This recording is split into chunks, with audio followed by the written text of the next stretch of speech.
What is Hezbollah? Because many people may be thinking of Lebanon here. Lebanon is another country that, as you said very well, is playing a role in this whole conflict. And given how people see it here, many people, many evangelicals who believe that the chosen people of God have rights to the land, this is going to sound very sad to them. It won't resonate with what they believe. The rhetoric is that Israel has the right to exist and that Israel is fighting for Europe. It is the shield of the West. That's the rhetoric. I'm trying to destroy it, and it's really going to cost me because I'm making a lot of enemies. I already posted a story and lost quite a few followers. Today you'll lose more? I don't think so. We're conducting a serious analysis, but ultimately the truth has only one path. If that leads to personal economic losses, then let God's will be done. I'll go to my grave at peace knowing that at least I fought for the truth to prevail.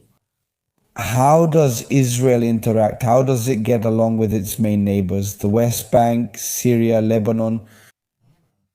And let's talk about Hezbollah. Israel has always had a problem with its neighbors. It's true that the Zionists will say they have been attacked. Well, from the very first moment since Israel was established in May of 48, the next day, the Arab nation, as it was called then, attacked and lost the subsequent wars. Egypt was finally pacified in 79 with the Camp David Accords, but for that they had to remove Nasser, who they also used to say the same things about. The same things said about today's politicians in the region and Iran were once said about Nasser. With Syria since 1973, since the October War, the Yom Kippur War, as it's known here, they still hadn't signed peace. Syria under Assad never signed peace with Israel. And then there's the issue of Lebanon. Each country would have its own problems, although all the problems stem from the illegal and illegitimate existence of Israel. The thing is, since we're going to focus on the issue of Lebanon, Lebanon had a war. Lebanon used to be the Switzerland of the Middle East. Lebanon was a country. Beirut was the Paris of the Middle East. Of course, there are still some neighborhoods in Beirut where the architecture still reminds us what Beirut must once have been like. Today, sadly, after the war and many other things, they are building in the style of the Persian Gulf with horrendous glass buildings and that sort of thing. But the Armenian neighborhood still exists, and some areas in Beirut still remind us of what it once was. There was a war from 75 to 90 in which Israel was involved.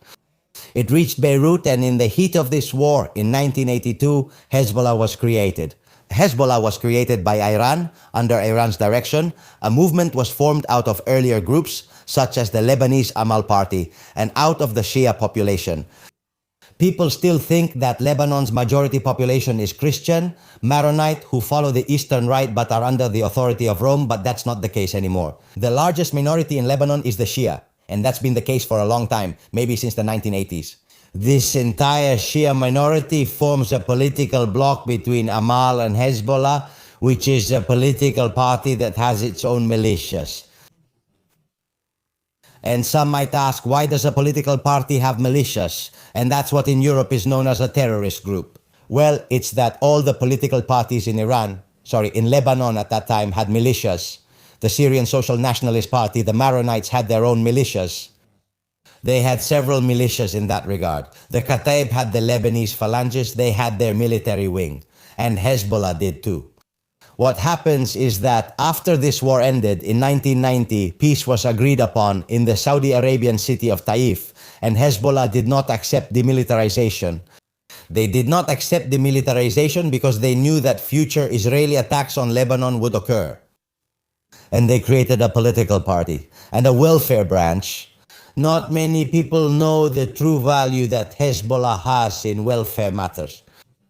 Not only hospitals or for the most disadvantaged, but they also have blood banks. They have a network of supermarkets because they control territory where they provide jobs to Lebanese people and sell those agricultural surpluses in Hezbollah's own supermarkets. During the coronavirus pandemic, they provided assistance that even the Lebanese state couldn't manage. That's why people often say that Hezbollah is a state within a state. And Hezbollah's own armed forces are stronger than the Lebanese army itself. I have seen Beirut's Rafik Hariri Airport, where the defense, security, and protection of the airport are handled by Hezbollah forces. This is the context. But the truth is that they were formed in 82, and in 85 they made their manifesto, which is the manifesto. The Dispossessed of Lebanon and the World, where Hezbollah describes itself as a Shia force and calls for a Shia confessional state against that multi-religious background that is Lebanon. But they hide from us that in 2005-2006 they made a second manifesto where they renounced all of that. And that earned them enormous sympathy from the Lebanese population. First, because they had already defended them in 2006 in the 33-day war against Israel. But in addition, they abandoned their Shia confessionalism to become a national party, and many Christians joined Hezbollah. And I have seen in the city of Zali, for example, in Lebanon, where there is a monument to the Virgin at 3,040 meters, which is protected by Hezbollah. I have seen around the Syrian border how Hezbollah was rebuilding churches. I have seen how there are Christian people who are part of Hezbollah. Hezbollah has transformed. It has transcended, moving from that supposed Shia origin and the idea of creating a confessional Lebanon to being a national party that understands that Christians are part of Lebanon. And many Christians, certainly all those from the south, where the majority are Shia, but there are many Christians in the south, all the way to ABK, to Bagbel, gather around Hezbollah. And this is what is hidden from us, and we are told that Hezbollah is the same as the Islamic State, and we are told that Hezbollah is a terrorist group. Hezbollah is a resistance group against Israel. Hezbollah would never attack any other country. Carlos, we've discussed several concepts here, and Shiism and Sunnism have come up frequently. Could you, as an expert in Islam, make a clear distinction between the two, both in their origins and in the present day? It has a historical origin. When Muhammad died in 632, the question arose as to who would succeed Muhammad. Up to this point, everything was logical. And there are two interpretations. Some believe that Muhammad's successor should be chosen from among the community of believers, the Ummah. And those will be the Sunnis because they follow the Sunnah, the tradition. But there is a small group that believes, for reasons that are not relevant here, he expressly told Ali that the successor of Muhammad must come from the Prophet's family, from the Al-Bayt. The followers of that belief are the Shiites because they are known as the Shiat Ali, the followers of Ali. This is the historical origin. It should be noted that the interpretation of the Sunnah prevails. Abu Bakr is chosen. After him, there will be two more successors. They are very elderly people. Abu Bakr should have been around 80 years old at that time. Uthman and Omar, who follow him, are also elderly. And the fourth caliph will be Ali, but Ali is assassinated. Not only that, it was from the family of the Prophet. He was the son-in-law and cousin of Muhammad. Therefore, he was from the family of the Prophet. He is assassinated. And not only will this cause a commotion within Islam, but it would also explain that division. But later on, a few years later, his son Hussein will rise up against the injustice and the lies of the Umayyads. In Karbala, in a city in Iraq, with just over 30 followers, facing an army of thousands of followers. And he will die, of course, knowing that he was going to his death to defend the memory of Ali, to stand against the injustices committed by the Umayyads. He dies at that moment, and that's when a split occurs, although neither side will ever acknowledge it, because Islam cannot recognize any kind of splits.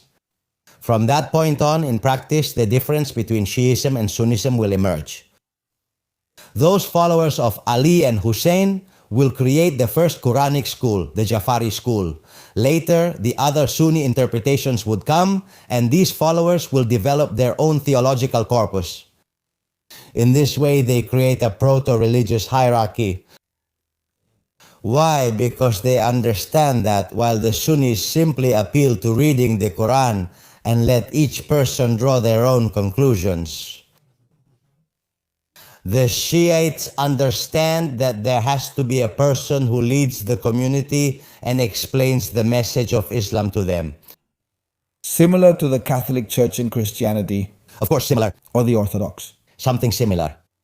Their people, hence the Ayatollahs. This is for Dongo and for everyone who doesn't know what an Ayatollah is. It's the one who interprets, it's the highest rank within Shiism who interprets the message of Islam. This, in fact, already causes a huge rupture, a schism, if you will. That would be more accurate to say. And besides, they will be able to explain any phenomenon or situation to the believer. Sunnism remains tied to the interpretations that had been made up to that point. I'm saying this because, for example, regarding Iran, it's important since they question everything. Since the Islamic Republic was established, they questioned whether caviar is haram or halal, whether it is allowed to eat it or not, whether cinemas and nuclear energy are allowed. And so Iran and Shiism concluded that nuclear energy cannot be developed for military purposes. That's why, and Khomeini said it, and Khamenei issued a fatwa about it in 2004. Which means we dismiss the nuclear threat from Iran. No. But this whole nuclear threat idea is that any nation that's an enemy of Israel is a week away from a nuclear bomb. Of course, they've created two completely different societies. And because of that, in Shiism, in Shiite countries, it is estimated that there is no census about it. But it is estimated that around 20% of the Islamic world, which is 45 nations and 1.5 billion people, about 20% of them are Shiites. They are the majority only in Iran, of course, in Bahrain, in Azerbaijan, in Yemen, in Iraq today, and in Lebanon. Then there are other important communities in the south of Saudi Arabia and in other countries, but only those countries have a Shiite majority. They make up 20%, and it's a part of Islam that could be, and I'll take this opportunity to pick up the thread of the conversation, that could be an ally of the West. Because in the end, when we travel to Shiite countries, we see that the message and practice of Shiite theology is very similar to the Catholic world. Very different from the practices in Saudi Arabia, very different from Sub-Saharan Africa, very different from Southeast Asia. They have given rise to an entirely unique form of Islam, compatible with the West, which is supported by a millennia-old cultural tradition. Let's not forget that Iran has 3,000 years of history, and that cultural background I mentioned at the beginning has shaped this Shia Islam. It has given Shia Islam a distinct form. Furthermore, not only Shia, but also a Persian form of Shiism, if I may say so, which is different from the Shiism we can see in other parts of the world. For example, just as a curiosity, in Lebanon, Shia women wear t-shirts and miniskirts.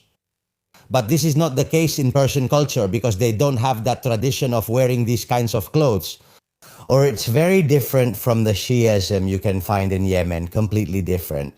Because those cultural backgrounds have definitely shaped even more than religion the customs and traditions of each country. And what about Sunnism? What are its unique aspects? We've discussed Shiism a lot, so I'd like to focus more on Sunnism. Well, Sunnism has 4 schools.